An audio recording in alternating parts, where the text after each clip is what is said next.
Welcome to the latest Motley Fool Scoreboard. I'm on Unchockable, and we've got longtime fools Travis Hoium and Jose Najarro giving a 1 to 10 rating to the company that used to be Intel's also ran, but now is valued higher than Intel. Advanced Micro Devices, you know it as AMD, ticker symbol AMD. Talk about the business first, including factors like industry and that oh so important competition. A 10 is invincible, a 1 is hopeless. Travis is at a 6. Jose, you're a little more bullish at a 7. Yeah, so I give AMD a 7 because, well, they are in various markets. We're going to see they're in the CPU business, in the gaming market, in the embedded market, and in the kind of overall data center space right now. So a 7, because they are definitely a strong competitor in the CPU business, they're taking market share from the consumer and data center market from Intel, who used to be the massive giant in this space. But there's still a lot of competition. You have a lot of data center players and big tech players developing their own CPU. So competition is there. Now in the gaming market, they're doing really well. They have partnerships with companies like PlayStation and Xbox and various handheld devices, and they create their own GPUs for the gaming market. Again, they have strong numbers there, but there's a lot of competition from the likes of NVIDIA. The embedded market is another one that doesn't get discussed too much. This helps get them exposure to medical devices, aerospace. Unfortunately, that market is very, very weak, but they are a leader. And once that cycle turns around, I think AMD can benefit from it. Now, unfortunately, the AI GPU market is lagging, and many were expecting this to be the next NVIDIA.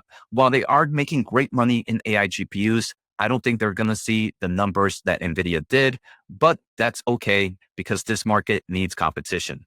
Yeah, the bottom line at the end of the day, I think all the businesses that Jose talked about, they're really good businesses for AMD to be in. They weren't in them or weren't dominant in them, 10 years ago. So they've made a huge turnaround.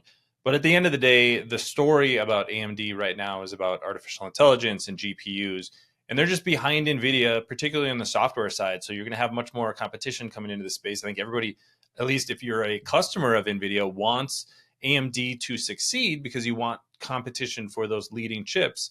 But they don't have the software to keep up. And so that puts them in a tough position. That's why I wasn't particularly high at just a 6. Let's move on to management. A 10 is Warren Buffett.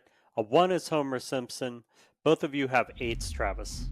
Yeah, Lisa Su took over in 2012. I think the stock is up about 1,200% since then. So hard to argue with what she's done as the leader of this company and a huge turnaround in the business. A huge challenge ahead trying to catch up in GPUs and improve their software infrastructure. But history says that she has done a really good job. And so I'm inclined to go pretty high here. Yeah, very similar to Travis. I'm going to give it an 8, and very similar to Travis is because she did that turnaround story and took market share from Intel. This company was going to go bankrupt and it was going to be game over for AMD. Now, the reason I didn't give it a 9 or a 10 was I feel she is a little bit more on the conservative side, opposed to maybe some of these visionary leaders. And maybe that conservativeness sometimes holds some huge growth opportunities. Obviously, we're still seeing great numbers, but I feel like she was a little bit more visionary, a little bit more aggressive than I would have given her a 9 or a 10. I was going to say that Lisa Su is one of those CEOs I never hear anything bad about. But Jose, you did it. You took her down a notch. She's I'm trying to think of the prototypical, Satya Nadella tends to get fair play, a few other folks. Anyway, even Warren Buffett gets criticized. Let's go on to a financials. A 10 is a fortress. A 1 is yikes. Jose's at a 7. Travis, you're at a 6. Yeah, I was a little bit lower here because I worry that AMD just doesn't have enough operating leverage in their business, and it needs to increase their spending on things like R&D to try to catch up. So we talked about how they're behind NVIDIA, but they've almost doubled their R&D over the past 4 or 5 years, and they still haven't been able to increase their margins over that period of time. So it's kind of this chicken and egg situation where they need to invest to get into these new markets that could potentially be more attractive from both growing revenue and higher margins. But to do that, you got to give up profitability. So it's a challenging position for AMD and for Lisa Su, and that's why I can't go particularly high here. Yeah, I'm going to give it a 7. Again, lower numbers, very similar to Travis, due to the heavy cost in R&D expenses. And also, as they try to catch up for NVIDIA, I believe this company is going to try to make a lot of acquisitions. Maybe some of those acquisitions might not go in the right direction. The other thing is this company, while it's not completely dependent on the data center market, which could be seen as a good thing, the bearish side is every other market in the semiconductor space is in a down cycle. So that down cycle can add pressure for AMD's other markets and can definitely kind of create some pressure on the financials. But at the moment, at least they have a lot of cash and very, very low debt. Before we move on, my apologies. It was literally yesterday's stock in Scoreboard, NVIDIA. Jensen Huang is probably the CEO who gets the least criticism right now because NVIDIA is on such a heater. It'll come, though. It'll come. I'm sure Travis could think of something negative to say. Let's move on to valuation, though. Jose, how well will AMD stock do over the next 5 years, and how safe is it? Keep in mind, a 10 is a sure thing, 1 is a lottery ticket.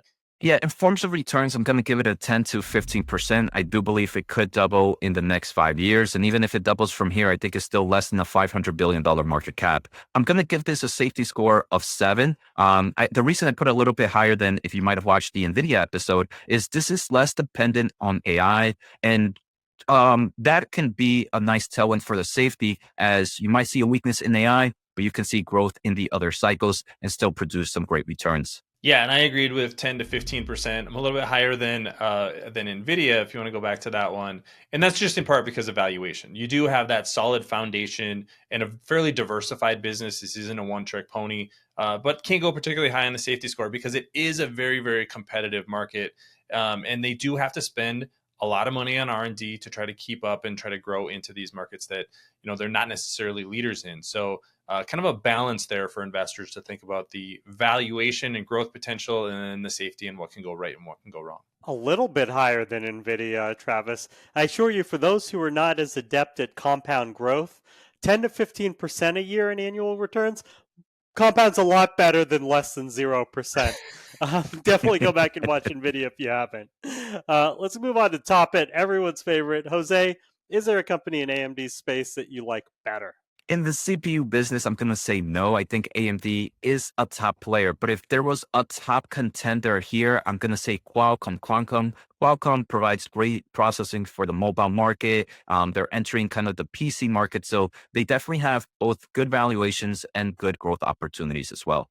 Competition in a lot of these semiconductor spaces, except for in the fabrication space where TSMC is the dominant player. So I'm going to pick them. And we're going to talk about them in tomorrow's episode. Thank you to Travis and to Jose. They've given AMD a solid overall score of 7.0 out of 10 with high faith in Lisa Su. Look out for a new scoreboard every market day at 7 p.m. Eastern. As I said, Taiwan Semi is next. Till then, cool out.